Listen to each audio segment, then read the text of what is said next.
In this video, I'm going to show you how to make a matcha sponge cake with fluffy white chocolate vanilla frosting topped with fruit and flour. This is what I like to call a beautiful floral spring cake or summer cake. Perfect for this time of year because it includes flowers and fruits. Now, I know it may not look perfect. I was still practicing my frosting, but trust me, the spongy matcha cake was incredibly delicious, and the cake is vegan except for the frosting. First, we start off by oven drying our grapefruit. Now, topping off the cake with grapefruit is not necessary. You can, of course, choose whichever fruit you'd like to top your cake off with. I just felt like this was the perfect combination. Strawberries, grapefruit, calendula, fresh raspberries, and dragon fruit powder. That is the combination that I will be using that you saw at the beginning of the video. You can also do this same oven dry method for a fruit such as oranges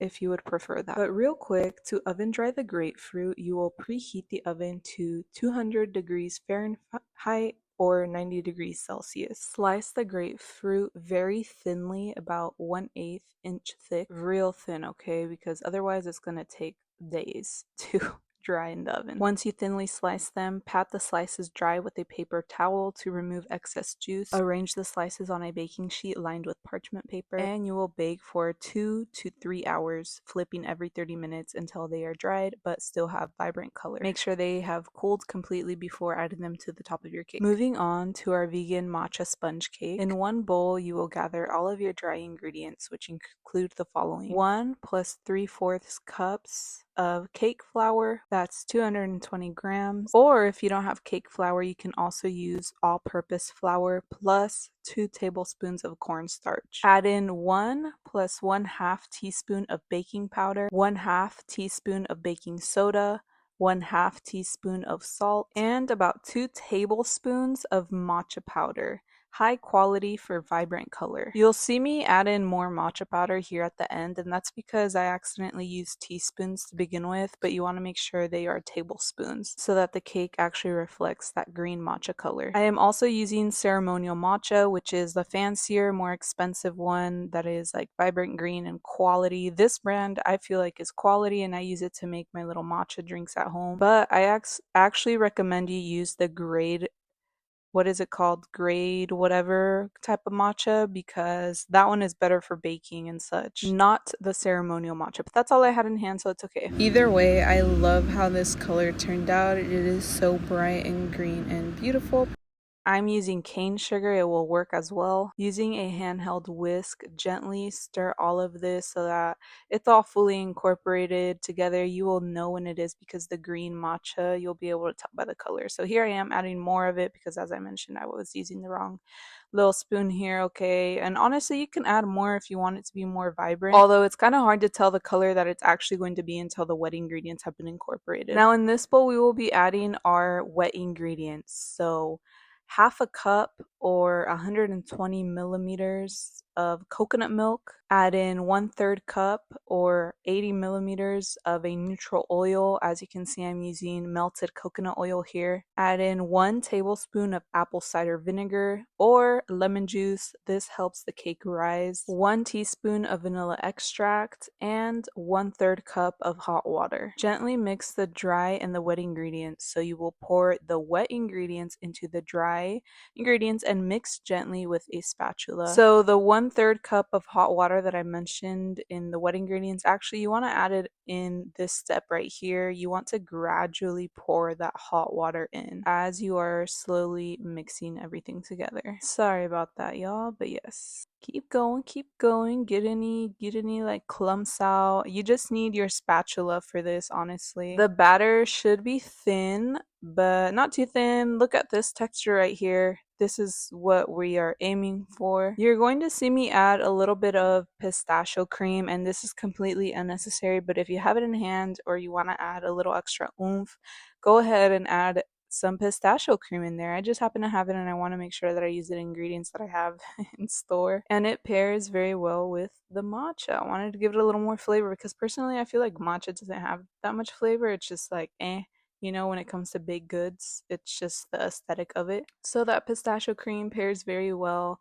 and that is a vegan one. Now you will prepare your baking pan. I'm using this fancy little cake one that I absolutely love. I forgot the exact name of it, but it's just so perfect for baking cakes. I line it up with the liner that it came with. It came with a pack of these. So beautiful, so handy. Even though you are using one of those lined papers, you still want to make sure you spray your pan with the baking spray, because when the cake rises, it's going to stick to the sides. Gently pour the batter into the prepared pan. At this point, your oven should be preheated to 350 degrees Fahrenheit or 175 degrees Celsius. You will bake your cake for 30 to 35 minutes or until a toothpick inserted into the cake comes out clean. Okay, you will know when the cake is fully baked and not raw. I don't remember how long mine took, to be honest. Maybe it was 30 minutes, but definitely check it at about, I'd say even 25 minutes. Check it at 25 and then continue adding more time. So I'm using this fancy tool to check my cake.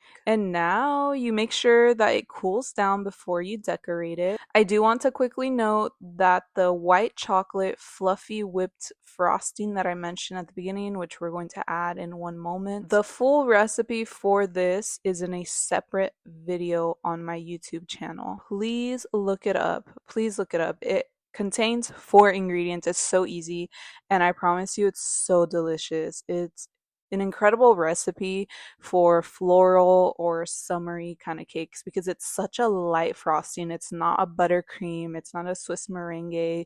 It's just like this beautiful fluffy cream, and it's so good because it's white chocolate, and you use jello powder for it, which is white chocolate flavored, but that brand makes a lot of different flavors, so you can also pick whatever you'd like. But I felt like the white chocolate really paired well with the matcha. And like I said, it's a very light color, very fluffy, so you can't really taste it that much. It's just perfect. So go ahead and look up that recipe if you'd like it, please. It is on my channel. If you're having trouble locating it, please make sure to drop a comment below. And depending on the time of when this video is posted, it may even be uploaded as a PDF file on my Etsy shop. I have been slowly sharing many of my recipes that are ready to download as PDF files on my Etsy shop, so you can also go ahead and check that out if you'd like to support me. Anyways, as you can see, I kind of sliced off the top of this cake because I wanted it to be flat. When I made this cake, which was quite a few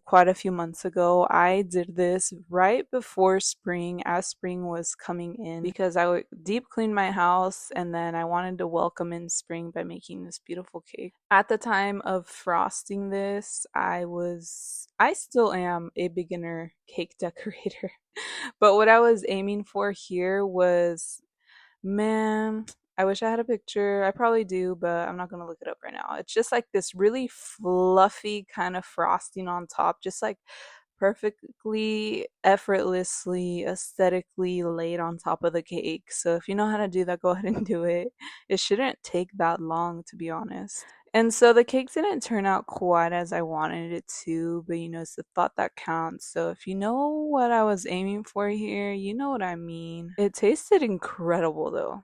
I'm not gonna lie, it tasted so good. So like I said, the topping of this shouldn't take that long. It should just be like an effortless little swirl, supposed to look kind of messy on top of there, but you know what, I tried. As you can see, we're not using a turntable here. It's totally optional if you'd like. As I already said, like this should have been an easy little, you know, topping on top, but okay. Trying to fix the edges here so that it looks pretty. And you can go ahead and top this off with whatever you'd like. Like I said, I felt like this all paired very well here. My beautiful dry grapefruit came out so pretty. And I'm just gonna have fun with it. And just top it all off. The other reason why I made this cake is because I had a lot of extra frozen fruit and I wanted to use my resources. I hate wasting food. I have these beautiful frozen strawberries. And you know what I've been doing lately too with my frozen fruits specifically is I've been adding them into my weekly herbal teas that I make. I've been preparing these herbal teas. Okay, I make like 3 different ones with using the herbs from my at-home apothecary, and then I've been adding fruit to it and it gives it a little boost and it's great for hydration. This cake will be moist, fluffy, and full of matcha flavor and maybe a hint of pistachio if you follow along with me, all without eggs. I love an egg-free baking recipe. And please, please, if you check out the whipped frosting recipe, just make sure to follow along and do not overmix, okay? It can ruin your recipe very quickly and easily. So I added dry calendula from my apothecary to this. It adds a very earthy kind of taste. And then I also dusted the cream with dragon fruit powder, which dragon fruit actually doesn't have a taste. I mean, the fruit itself kind of does, but anything like powdery and such doesn't really have flavor. It's really just for the aesthetics, for the color. But because I dusted it when the cake was still very cold, the temperature messed with it. It didn't look aesthetically dusted on there. So then I just decided to spread it, and that's why it looks like this. Anyway, 10 out of 10 in terms of flavor for this matcha sponge cake. Give this recipe a try. Thank you so much for subscribing and joining my YouTube community. Drop a comment below if you enjoyed this video, if you have any questions or comments, or if you would like to connect.